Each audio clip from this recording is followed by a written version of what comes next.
तो हम दोहों की समझौती में आगे बढ़ते हैं। पहला दोहा, बड़ा हुआ तो क्या हुआ जैसे पेड़ खजूर, पंथी को छाया नहीं फल लागे अति दूर। इस दोहे का मतलब यह होता है कि बड़ा होने से या बड़ा बन जाने से किसी का महत्व नहीं बढ़ता। बड़ा होने से या बड़ा बन जाने से किसी का महत्व नहीं बढ़ता। खजूर का पेड़ बहुत लंबा होता है, बहुत बड़ा होता है, पर वह पंथी को यानी कि मुसाफिर को छाया नहीं दे पाता और उसके फल है वो भी बहुत ऊंचे होते हैं। इसलिए कोई मुसाफिर है उससे फल भी नहीं खा सकता। इसलिए बड़ा होने से या बड़ा बन जाने से किसी का महत्व नहीं बढ़ता है। दूसरा दोहा, साधु ऐसा चाहिए जैसे सूप सुभाए, सार सार को गही रहे, थोथा दे उड़ाए। थोथा यानी कि कचरा। साधु ऐसा चाहिए जैसे सूप सुभाए। साधु यानी कि सज्जन आदमी। यहाँ पर सज्जन आदमी की व्याख्या की गई है कि अच्छा आदमी कैसा होता है। तो अच्छा आदमी सूप जैसे स्वभाव का होना चाहिए। सूप अनाज छांटने का एक बर्तन होता है, उसे गुजराती में कहे तो सूपड़ू। જેમ અનાજ આપણે સુપડામાં લઈ અને જે અનાજ છાંટતા હોય એમાંથી જે ખરાબ હોય એ નીકળી જતું હોય અને સારું અનાજ છે એ સુપડામાં રહી જતું હોય। सूप એટલે સુપડું। तो अच्छा आदमी भी ऐसा ही होता है, सूप जैसा। अच्छा आदमी सूप जैसे स्वभाव वाला होना चाहिए। वह हमेशा अच्छा ही ग्रहण करता है और जो कचरा होता है, जो फालतू चीज है, उसे वह बाहर फेंक देता है। जो भी बुरी चीज है उसको ग्रहण नहीं कर सकता। हमेशा वह है अच्छा ही ग्रहण करता है। तो सज्जन आदमी सूप जैसा होना चाहिए। सूप यानी कि अनाज छांटने का एक साधन। तो अच्छा आदमी सूप जैसा होना चाहिए। वह हमेशा अच्छा ही ग्रहण करता है और जो कचरा यानी कि जो फालतू है, जो बुराई है, उसे वह हमेशा बाहर फेंक देता है। तीसरा दोहा, माखी गुड़ में गड़ी रहे, पंख रहियो लिपटाए, हाथ मिले और सिर धुने, लालच बुरी बुलाए। यहाँ पर लालच कितनी बुरी चीज है वह इस दोहे में हमें बताया गया है एक मक्खी के माध्यम से। कि एक मक्खी है, वह गुड़ खाने की लालच में गुड़ की जो थैली होती है उसके ऊपर बैठ जाती है, पर वहां से वह उड़ नहीं पाती। क्यों? क्योंकि गुड़ में वह पूरी लिपट जाती है, उसके पंखों में भी गुड़ लिपट जाता है। वह गुड़ खाने के चक्कर में उसी गुड़ में फंसकर अपना दम तोड़ देती है। तो इससे यह लालच कितनी बुरी बला है यह हमें कबीर ने बताया है। मक्खी गुड़ में गड़ी रहे, पंख रहियो लिपटाए। मक्खी है, वह गुड़ खाने के लिए गुड़ की थैली पर बैठ जाती है, पर वह पूरी गुड़ में लिपट जाती है और वह गुड़ से बाहर नहीं निकल पाती और वहीं पर उसका अंत हो जाता है। चौथा दोहा, यहाँ पर चौथा दोहा है वह तुलसीदास का लिखा हुआ है। तुलसी इस संसार में भांति भांति के लोग, सबसे हिलमिल चालिए नदी नाव संजोग। इस संसार में भांति भांति के लोग हैं, अलग अलग प्रकार के लोग हैं। सभी लोगों की सोच अलग अलग है, पर सोच अलग अलग होने के बावजूद भी हमें सबके साथ मिलजुल कर रहना चाहिए, आपस में प्रेम से रहना चाहिए। जैसे कि नदी और नाव का संबंध होता है। पांचवा दोहा, तुलसी हाय गरीब की कबहू न खाली जाए, मुए ढोर के जाम से लोह भस्म हो जाए। गरीब की हाय है वह कभी खाली नहीं जाती। जैसे मरे हुए ढोर के चमड़े से जो लोहा गड़ाया जाता है, उसमें जो चमड़े का वो हवा फेंकने का वो साधन होता है, वो मरे हुए ढोर के चमड़े से बना होता है।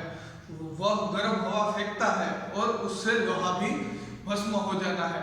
इसलिए हमें गरीब की कभी भी हाय नहीं लेनी चाहिए, उल्टा हमें हो सके तो उसकी मदद करनी चाहिए, पर उसको हैरान या परेशान हमें नहीं करना चाहिए। छठा दोहा, छठा और सातवां दोहा है वह यहाँ पर रहीम जी के लिखे हुए हैं।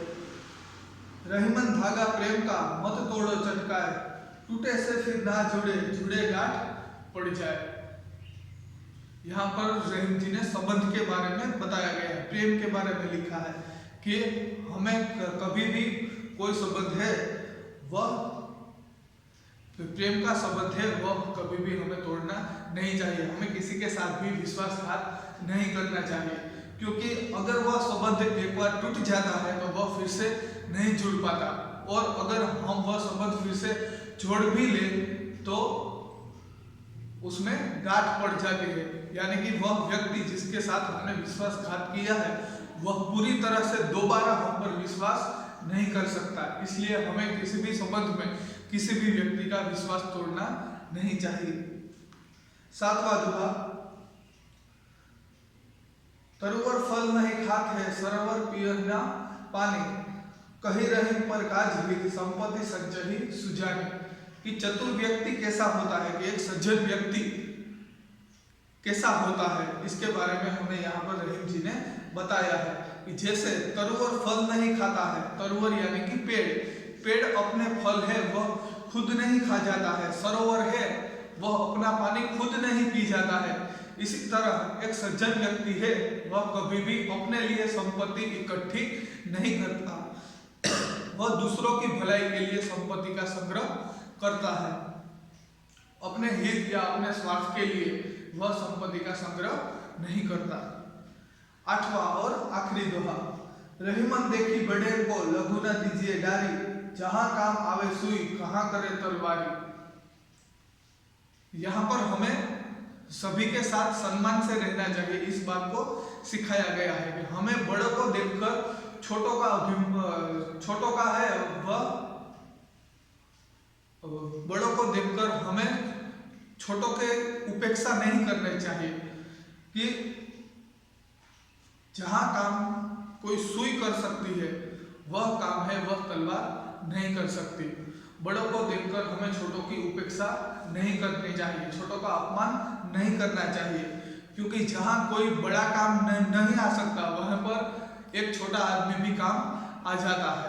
जो काम सुई कर सकती है, अगर कोई कपड़ा फट जाए तो हम सुई से सिल सकते हैं, तो जो काम सुई कर सकती है वह तलवार से नहीं हो सकता। हम तलवार से अगर कोई कपड़ा फट जाए तो वह नहीं सिल सकते, और अगर कहीं पर युद्ध हो रहा हो तो वहीं पर सुई काम नहीं आती, वहां पर तलवार ही काम आती है।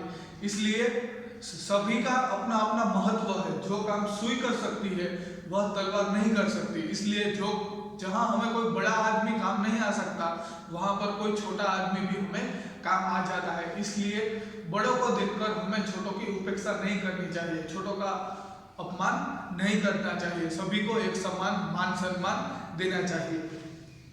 तो यहाँ पर हमारा यह 8वां पाठ है वह पूर्ण होता है। तो इस पाठ के अंत में मैंने यहाँ पर कुछ शब्दार्थ और मुहावरे लिखे हुए हैं, हम उसका अर्थ जान लेते हैं और मुहावरों को समझ लेते हैं। शब्दार्थ, पंथी यानी कि मुसाफिर, यात्री या फिर राही, हम जो भी कहें। शुभ, अनाज फटने का छाज। सार, निष्कर्ष या सारांश। थोथा, निकम्मा या कचरा। बलाई, आपत्ति, आफत या विपत्ति। हाय यानी कि बद्दुआ। चटकाए, शीघ्र, तुरंत या फौरन। तरवर यानी कि पेड़। सरवर यानी कि सरोवर, तालाब। संचय यानी कि संग्रह करना, और सुजानी यानी कि चतुर। हम मुहावरों में आगे बढ़ते हैं। हिल मिलकर चलना, हिल मिल चलना, इसका मतलब होता है सहयोग करना या साथ देना। दूसरा, लोहा भस्म हो जाना, कठिन चीज का भी नाश होना। तो हमारा यह पाठ यहाँ पर पूर्ण होता है। Thank you.